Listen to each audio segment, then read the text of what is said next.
So I've just got a brief description of each of the 5 phases of prophase 1, and they're described as leptotene or leptonema, zygotene, pachytene, diplotene, and diakinesis.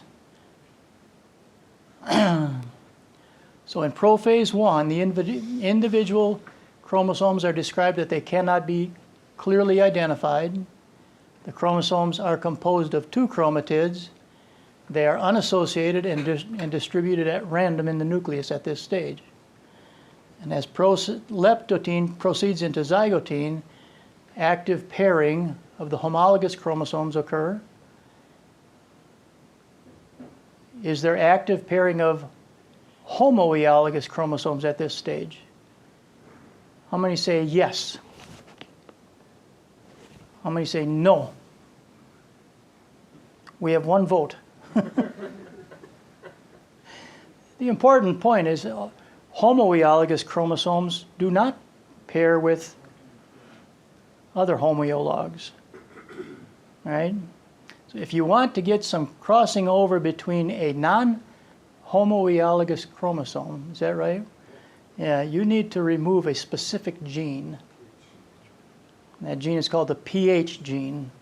It stands for pairing. So genetic control, pairing of chromosomes in meiosis is controlled by a gene.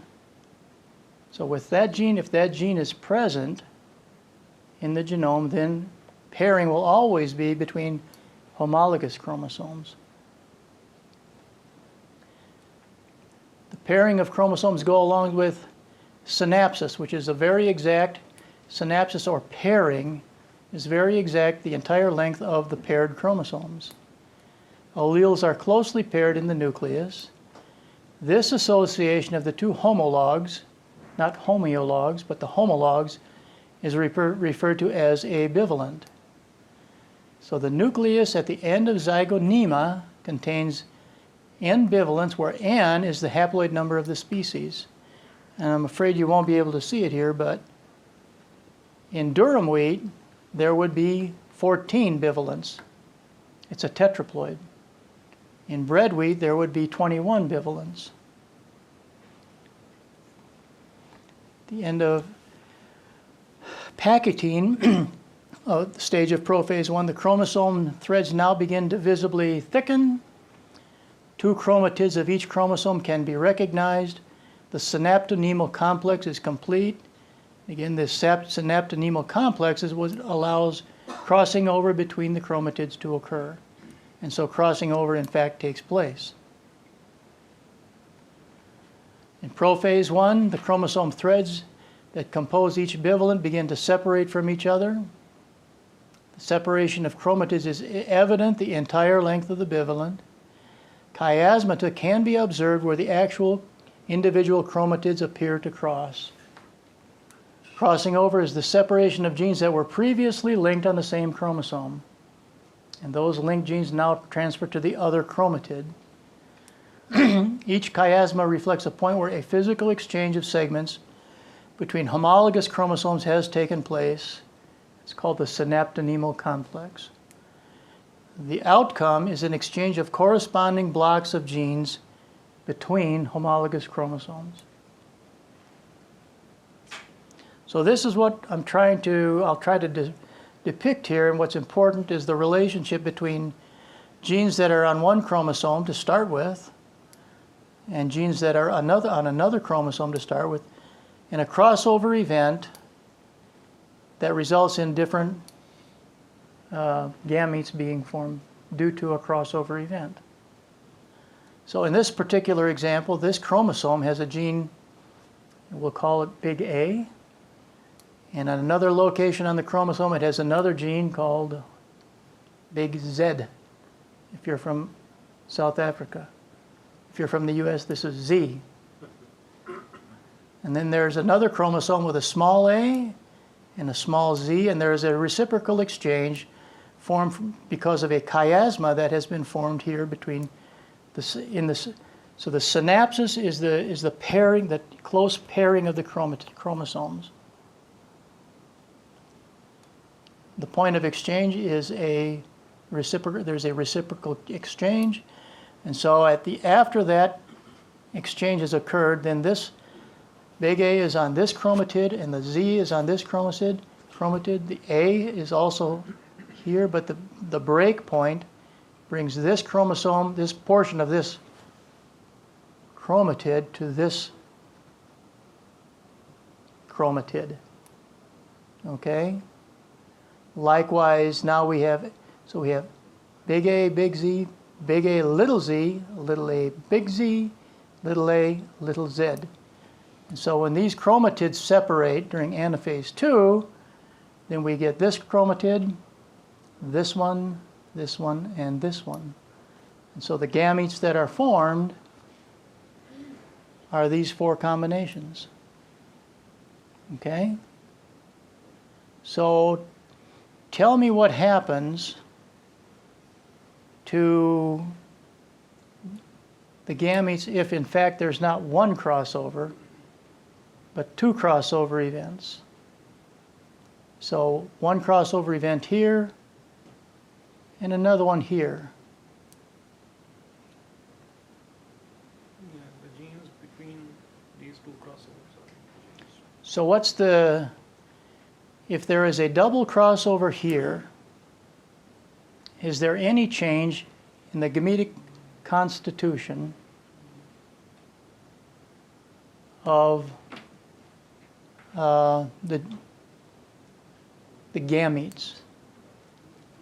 So it becomes big A, big Z, right? No change. Little a, little z. I was going to put another X in here on my next slide, but I didn't quite get to it. But the point, I guess, is that a single crossover event will detect a difference in the gametic constitution. A double crossover event will not. But if there are more than 2 genes, then it can. Yeah, yeah. So the question that I want us to understand is how this relates to, for example, stem rust genes. So this may be and I have a slide later where I show you some of the stem rust genes and where they are located in the genome. But it also has something to do with measuring the distance between genes. So the centimorgan is a measure for measuring genetic linkage. You've heard the term centimorgan before? Centa means 1, so centimorgan is 1/100th, a unit for measuring genetic linkage. It's defined as the distance between chromosome positions, loci, can be a gene itself, or it can be a marker for a gene we're interested in. So a centimorgan is defined as the distance between chromosome positions for which the expected average, the expected average number of intervening chromosomal crossovers in a single generation is 1 in 100. It's often used to infer distance along a chromosome. So the relation to physical distance here is the number of base pairs to which it corresponds, to which this distance corresponds, varies widely across the genome, and it has been known that different regions of a chromosome have different propensities to form a synaptonemal complex that results in crossover events. So some regions of the genome actively exchange information, genetic information, more frequently than other regions of the genome. 1 centimorgan corresponds to about 1 million base pairs in humans. In Plasmodium falciparum, which is, I believe, the malaria parasite, so Plasmodium falciparum has an average recombination distance of 15 kilobytes per centimorgan. That means that markers are, markers or genes that are separated by 15,000 nucleotides have an expected rate of chromosomal crossovers of 1 in 100 per generation. So you need to recall that this is an expected average. It's what we call a statistic. And statistics are estimated with greater or lesser precision based on the size of the sample, and it may even be influenced by a double crossover event, which you may not detect. Note that non-syntenic genes, genes that reside on different chromosomes, are not inherently linked, and so centimorgan distances between genes on different chromosomes has no meaning.